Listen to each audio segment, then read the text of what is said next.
L'activité humaine émet des gaz à effet de serre qui réchauffent anormalement notre planète et modifient le climat.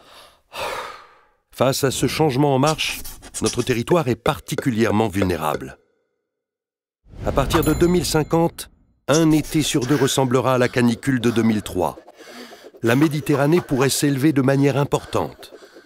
Sécheresse, fortes inondations et coups de mer risquent de s'intensifier.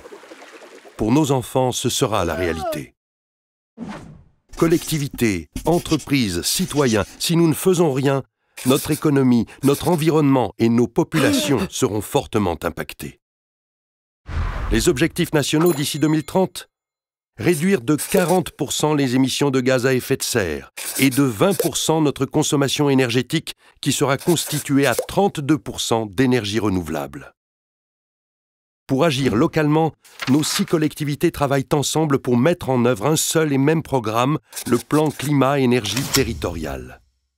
C'est un éventail d'actions mises en place par tous nos services qui nous permettra de tendre vers ces objectifs et de nous adapter au changement climatique. Des projets sont déjà en cours, mais avec le PCET, nous avons la volonté d'aller plus loin. Pour protéger nos ressources naturelles, bien sûr, mais également pour créer de l'emploi non délocalisable, pour maîtriser nos dépenses d'énergie et pour maintenir l'attractivité de notre territoire. Ainsi, nous travaillons à la mise en œuvre d'actions concrètes dans 3 domaines principaux: l'habitat, la mobilité et l'économie. L'habitat représente un tiers des émissions directes de gaz à effet de serre. La construction durable des bâtiments et les dispositifs d'aide financière pour la rénovation énergétique sont déjà en cours. Un projet de guichet unique d'accompagnement des ménages et des professionnels pour la rénovation thermique des logements permettra de développer économiquement le secteur et de créer des emplois locaux, en plus de faire baisser la facture énergétique des foyers. Pour cela, les collectivités mettent en œuvre les compétences pour piloter le projet et l'appuyer techniquement. Nous travaillons aussi sur le domaine de la mobilité, qui est à l'origine de plus d'un quart des émissions directes de gaz à effet de serre, principalement à cause de la voiture individuelle. Nous avons déjà développé les transports en commun, les pôles d'échange multimodaux, les transports doux. Reste à améliorer la connexion entre les réseaux de bus de chaque collectivité. Et nous pensons au gaz et à l'électrique.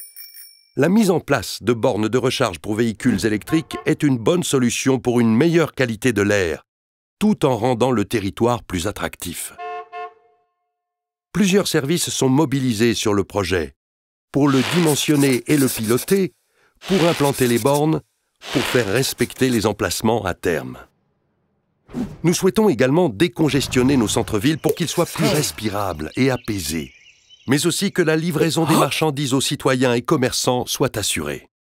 Nous pouvons alors améliorer les flux de marchandises en ville par l'implantation d'emplacements de livraison réservés, par des livraisons propres, ou par l'optimisation des réglementations entre les communes. Ici encore, les services collaborent.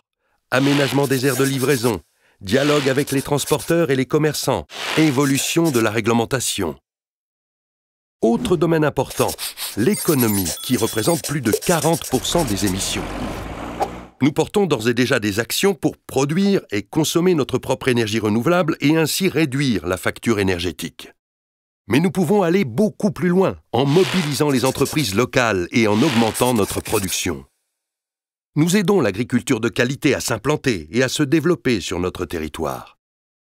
Nous soutenons les initiatives citoyennes et les circuits courts qui créent de l'emploi non délocalisable, dégagent du pouvoir d'achat et nous permettent de nous adapter au changement climatique.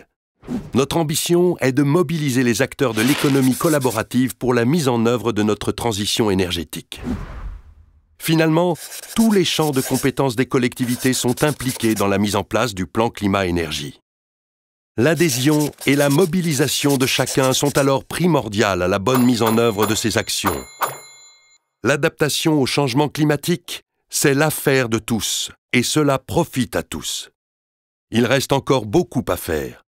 Chacun à son niveau, chacun sur son domaine. Maintenant, agissons ensemble.